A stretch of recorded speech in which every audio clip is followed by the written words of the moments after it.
What's going on, everybody? My name's Sage, and today I wanted to bring you a video going over how to acquire legendaries and what professions you're going to want in order to get those legendaries. This is going to be pertaining to mainly feral druids. However, all the information I'm going to be saying inside this for the acquisition of legendaries and professions needed for them are going to be very useful across all characters, all classes. So we're going to dive right into it. So the room I'm currently in is the Rune Carver's room. This is actually inside Torghast. It's a room off to the right as soon as you enter in this Rune Carver, who will be your legendary crafter. Now, before we even go into what we need to create a legendary, there's a very big question we need to answer, and this is going to be different for everybody and this type of gameplay that you want to play. And that is, what legendary ability do you want? And that is the first thing that you have to decide when crafting a legendary. And we will go over why right now. So inside the adventure guide that they have, there's a tab now that has powers on it. So if you click on the powers, it shows all the legendaries that your class can get. And you can filter it between what spec that you want to be going after. It should be defaulted just to the one that you're currently in. I play Feral, so it's Feral spec. Now looking at this, it's going to show all of the legendaries I can acquire. My general legendaries for Druid, all of my Feral specific legendaries, and then it's also going to show all of the additional legendaries that you can get that pertain to otherworld things. So like there's legendaries in here for the Maw, there's legendaries in here for Torghast itself, and there's a couple one-off legendaries that kind of are neat that you can utilize, like the group one, like the Judgment of the Arbiter one, where if everybody in your raid has it, it could do potentially a massive amount of damage because you'll be arcing damage between everybody. There's things like that that you can get. So the big question you have to ask yourself is, which one of these legendaries are you going to go after? And the reason why you have to know that before you start crafting a legendary is because they are specific to a piece of gear. So you can't just put one effect on any slot of gear. Every legendary has its own slots that it can go on. They do all have multiple slots though. So like Apex Predator Carvings can go on shoulders and wrists. Cat Eye Curio can go on a neck and a finger. Circle of Life and Death can go on a head and a finger, and so on. Each one has about 2 that you can place it on. So you have to know what you're going to be placing them on in order to further understand what you're going to grab. However, there's also another thing that you have to look in when you're going to select the effect. So you can say that you want to have Circle on Life and Death as your legendary. That's the one you want, that's the one you've chosen, and you're going to go after it. However, it tells you where it drops from. So this Circle of Life and Death drops from Stone Legion Generals, which is the second to the last boss in the raid, which means if you want to make a legendary on week 1, as soon as Shadowlands launches, you cannot make this legendary. And more than likely, you're going to want a legendary going into the raid and not make a legendary once you get to the end of the raid. So Circle of Life and Death is probably not going to be the one that you want to go after. So you have to look at both of those. You have to look at what abilities do you want, and what abilities are obtainable, and then what are the slots that those abilities are able to be crafted on. So speaking from Feral Druids specifically, Circle of Life and Death is a pretty good one for Feral Druids. However, the main ones that I'm going to be going after is going to be Cat Eye Curio, Circle of Life and Death, and Apex Predators Carvings. So those are the 3 that I've put throughout all my videos for my deep dive into Feral videos, and they're the ones that I'm going to want to craft first. However, where do these come from? So as you can see on the screen currently, Apex Predators Carving comes from Torghast. I've done a lot of Torghast. I haven't seen them drop, so it's undefined whether it drops from the weeklies that you do, where there's 2 different sections of Torghast that you can do weekly to get your Soul Ash, if it'll drop from that, or if it's just going to drop from the Twisting Corridors, which is the semi-endless one. It's actually not endless currently. It ends at 460 technically. So we'll see if it just drops from there. And if you can just grind out the endless one because you can do it as many times as you want, then you can eventually get this by just spending time in there. The next one, Cat Eye Curio, it drops from Kintara, and that is one of the bosses in the Spires of Ascension. And so it's from a dungeon drop, and this is something you can just sit there and farm. I believe she's actually the first boss in Spire of Ascension, so you can sit there and farm her the best you can, or as much as you want until Cat Eye Curio drops. And Circle of Life and Death, like we just talked about, is going to be Stone Legion Generals. The legendaries themselves, the ones that drop off of raid bosses, they do actually drop off of raid bosses at any difficulty. However, we do not know what the drop percentage is on all of the legendaries on bosses, but we do know that they're not 100% guaranteed. At least currently, they're not 100% guaranteed throughout this content. So if they're not 100% guaranteed, it's something that you can go after and you can go to acquire it, but it's something you might have to farm a couple times in order to get it. If everything was just 100% drop rate every single time you did that content, then everybody would have all of them very, very quickly. And I don't believe that that's the way Blizzard is intending for you to do this. They want you to target something. They want you to kind of grind for it a little bit and get it in order to craft your legendary. However, what I'm going to be going at for myself and what I believe most Feral Druids should be going after for most content is going to be Cat Eye Curio. Now, Cat Eye Curio is very good ability because of the fact that it gives us a ton of energy and a ton of energy regeneration, because it allows us to, it increases our maximum energy and we generate 25% of the energy cost from our clear casting abilities. And that's great. And throughout most of my deep dive videos, I've shown how strong this can be. However, we got to look at what all of these ones can be placed on. Cat Eye Curio can be placed on a neck and finger. Apex Predator Carving can be placed on a shoulder and a waist. And then Circle Life and Death can be placed on a head and a finger. Okay, so now, how do you decide what you want to place these items on? It actually is very simple. And for Feral Druid specifically, it's actually very nice. And for a lot of classes, it could be nice if you make sure you look at the decision.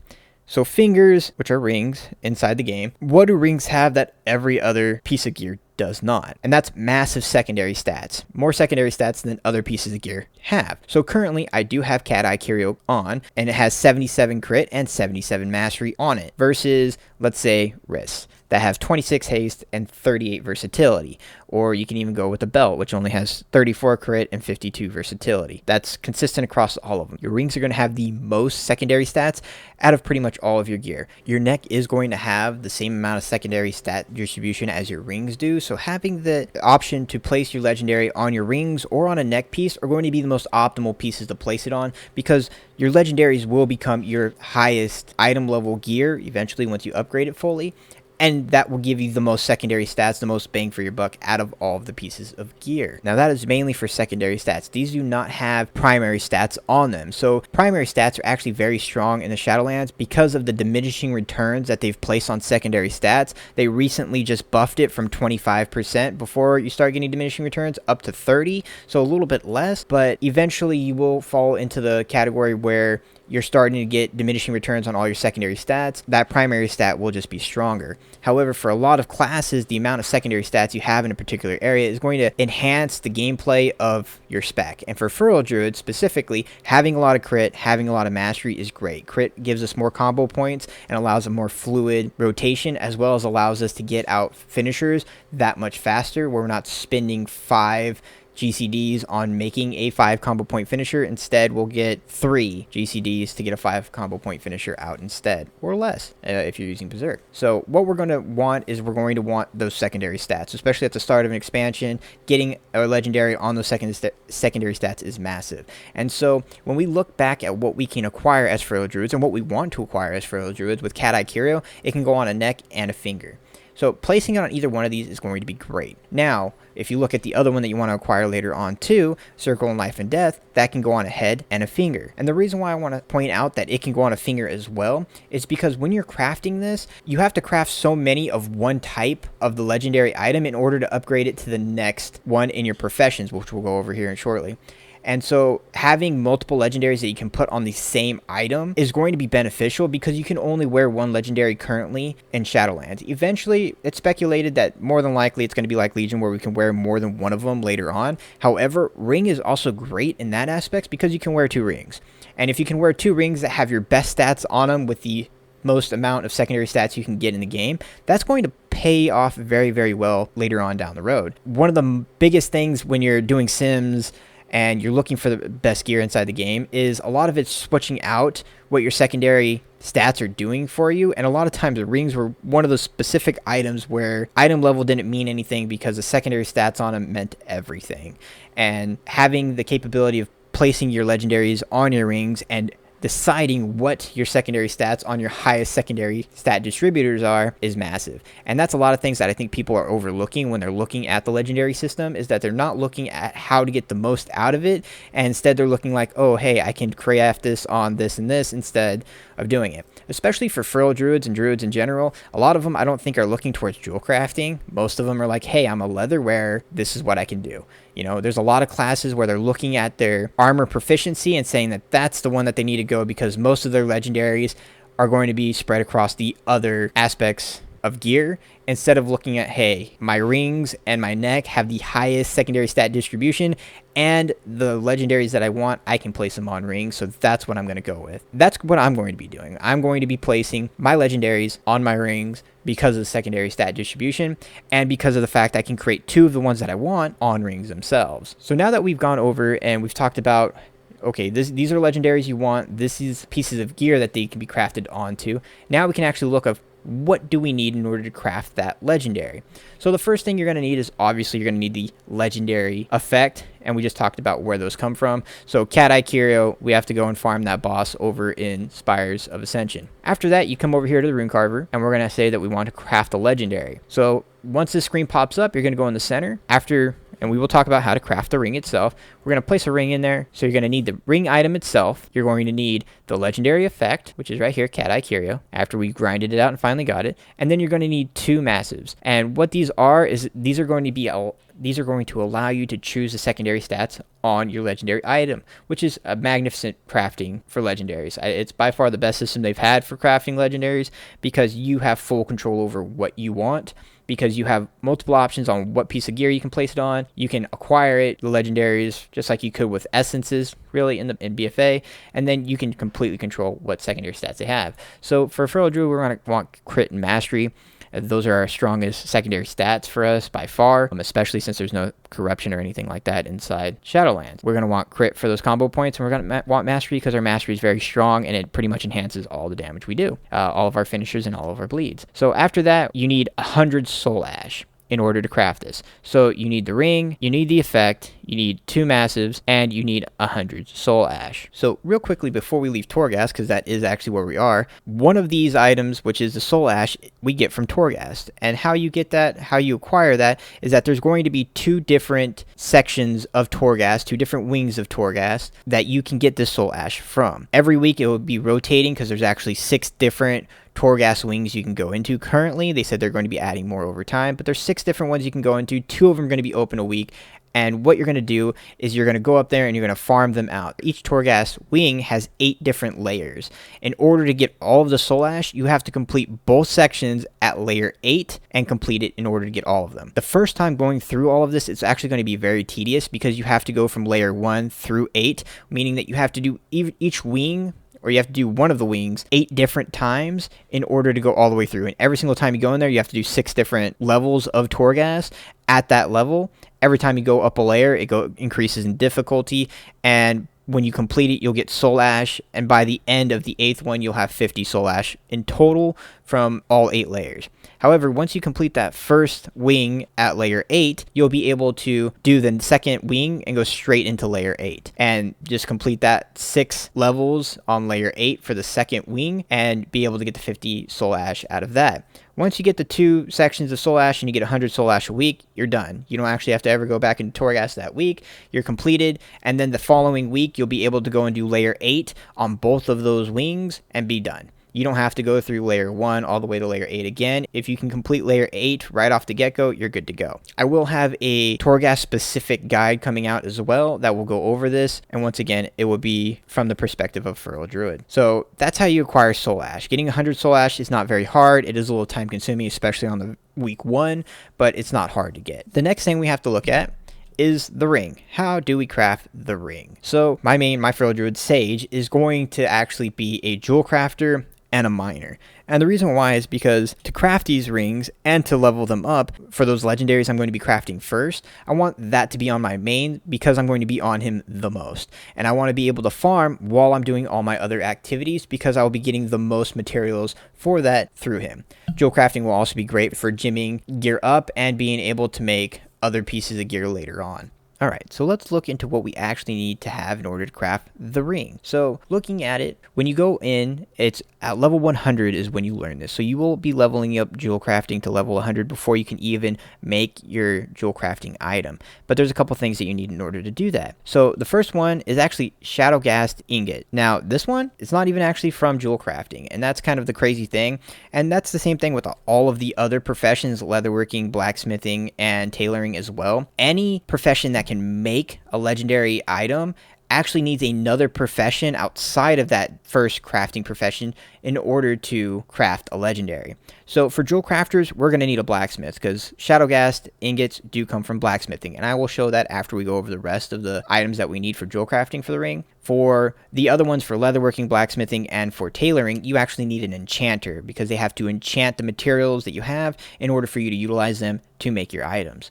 So for jewel crafting, it's blacksmithing, and for all the other professions, enchanting. So my main character, Sage, is going to have jewel crafting and mining on him. And the next items that you're going to need Essence of Rebirth, and you need Essence of Torment. Now, inside the Shadowlands, there are going to be 6 different types of ore that you can get. There's one per area of the Shadowland. The very first ones that we're going to be looking at, Bastion, which is the Selenium ore. Then you have Maldraxxus, which is the Oxen ore. And then you have Ardenweald, which is the Fandrum ore. And then you're going to have Venthyr, which is the Sinvir ore. All of them, obviously, you can kind of tell where they come from because of their names. The other ones that we can get is you have this Lacerite ore, which is the universal ore across all of them. So this is everywhere.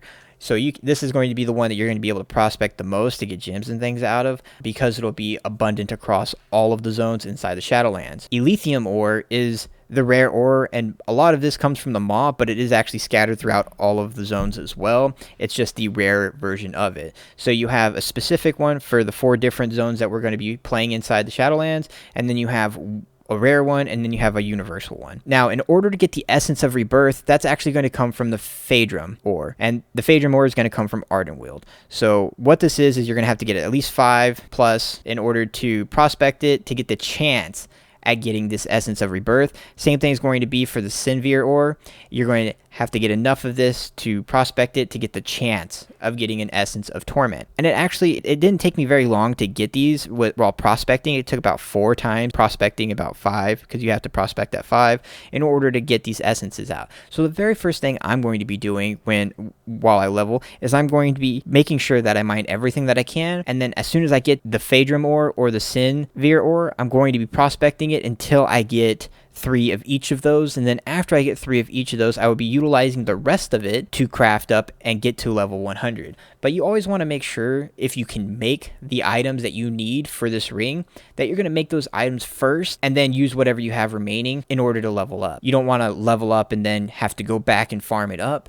You just want to be able to have that stuff set off to the side in order to do it. So that takes care of these 2 items. This one right here, the Orbril Shard, you actually just buy that. So if we look on the vendor, it's right here. It's 1,000 gold. And yeah, 1,000 gold might be a little much, but you only need the one. And 1,000 gold's not going to break most people, especially nowadays. It's definitely not going to break most people. Looking at the ring, Essence of Rebirth, Essence of Torment, Orbril Shard, and now you need 15 Shadowghast ingots. All right, now so jumping over to a blacksmith that I have on the Shadowlands, my Death Knight on live will be my individual that I have for blacksmithing and enchanting.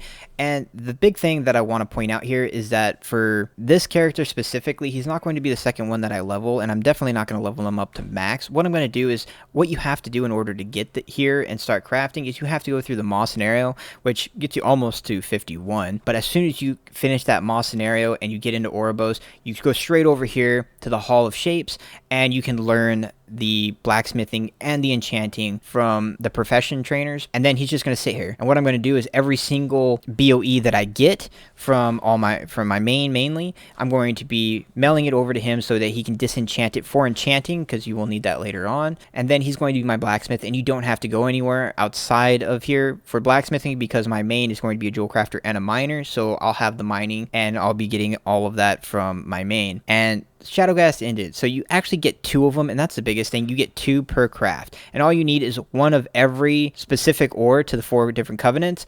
And then you need a Luminous Flux, and Luminous Flux comes from the profession vendor here, so you just buy it off a vendor and you can have plenty of it, and then you just need 1 of each. So all it's actually going to take us is going to take us 8 of each type of ore to get 16 of the Shadowghast ingots, and we only need 15 for the ring. So it's actually not going to take all that much, especially just a little bit of farming, and you'll have this very, very quickly.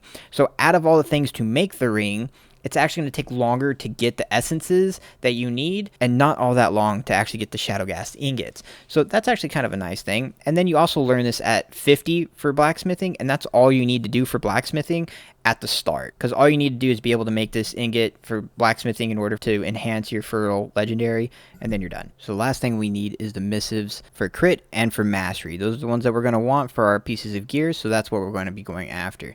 Now this one actually might take the longest out of all the pieces in order to craft correctly, and we'll go over why right now. So in order to create the missive of crit and the missive of mastery, you're going to need the same ink for both of them, and you only need one of each of them because you can only place one of each of them inside a legendary at the beginning anyway. So for the very first legendary, it shouldn't take very long, but out of all the pieces to create the legendary, this might actually take the longest. So going down, you need luminous ink, you need umbral ink, and you need tranquil ink. Now the luminous ink and the umbral ink, those are actually very simple to get and create. It's just farming out there, farming herbs. It doesn't matter what kind of herb you really get. You will just get a random chance of getting the different pigments for each of these. And once you get the pigment for them, then you can craft it. The water and the etched rune are both sold from the vendor inside Oribos. So you just buy those up, and once you have the pigment, you can get it.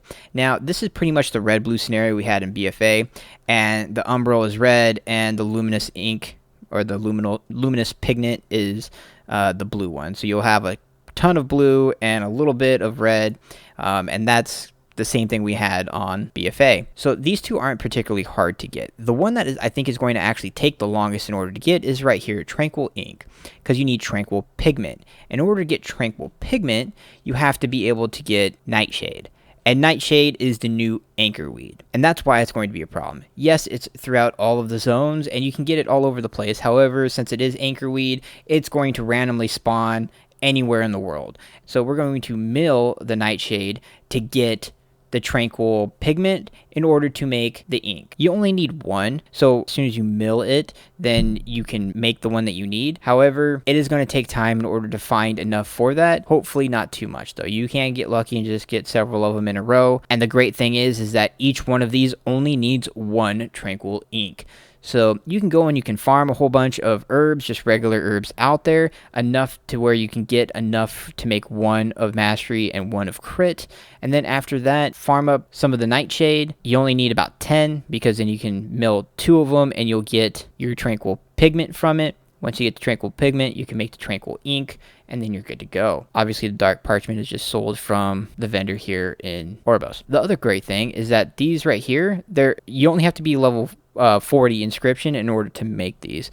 So you don't have to level up inscription very high in order to get this, and most of what you're going to be doing in order to get to that point is just actually making the inks themselves. So you're going to pretty much level yourself up there just trying to get to the point where you can create these for your legendary. All right. So now that we've gone over everything and how to acquire all of it, just a really quick recap on it. The reason why we're going with Cat Eye Curio is because we can place it on a ring, and rings give us the highest secondary stats you can get, as well as it drops from a dungeon boss, and you can spam farm that dungeon boss in order to get that as your first legendary. It's also one of the best legendaries that you can get. Next, what we have to do is you have to come over to the rune carver, and you need several items in order to obtain your legendary. The very first one is you're going to need soul ash. So you're going to farm the 2 sections of Torghast, complete all of the layers for both segments, and complete them at layer 8, and you'll be getting 100 soul ash upon completing both wings at layer 8. After that, you need to be able to get the ring.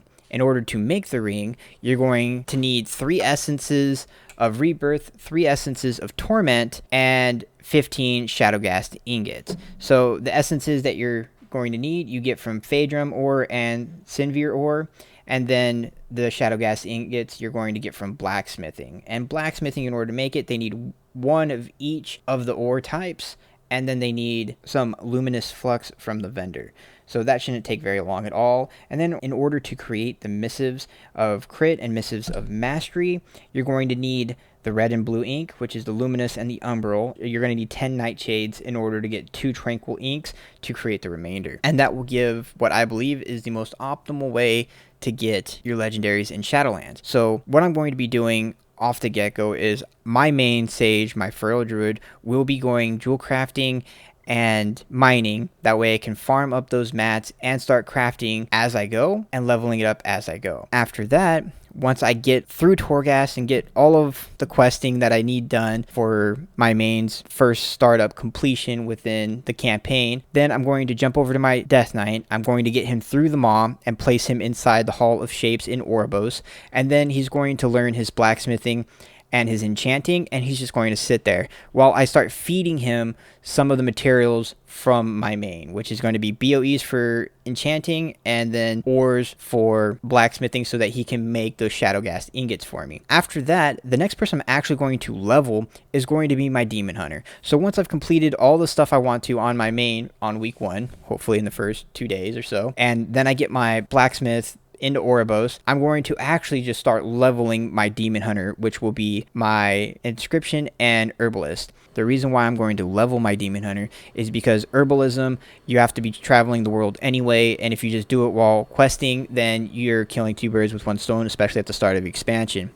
So my Demon Hunter is going to go across and collect herbs and be able to mill those herbs in order to get the inks, and hopefully get the Nightshade while I'm just questing and leveling him up. That way, by the time that I'm done leveling him up, I will have all the inks I need in order to create the Missives of Crit and the Missive of Mastery, so that I can give those to my main and have my Demon Hunter leveled up anyway.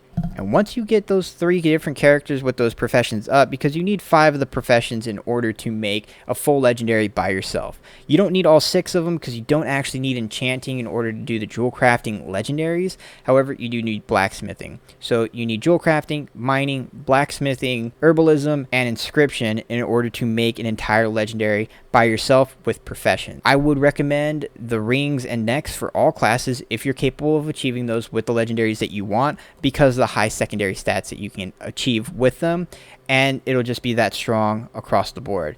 Now, I wouldn't recommend making 2 neck piece ones because you won't be able to utilize that legendary later on. However, you can absolutely put one of these on a neck and one of them on a ring, or just put both of them on 2 different rings if you're capable of doing that.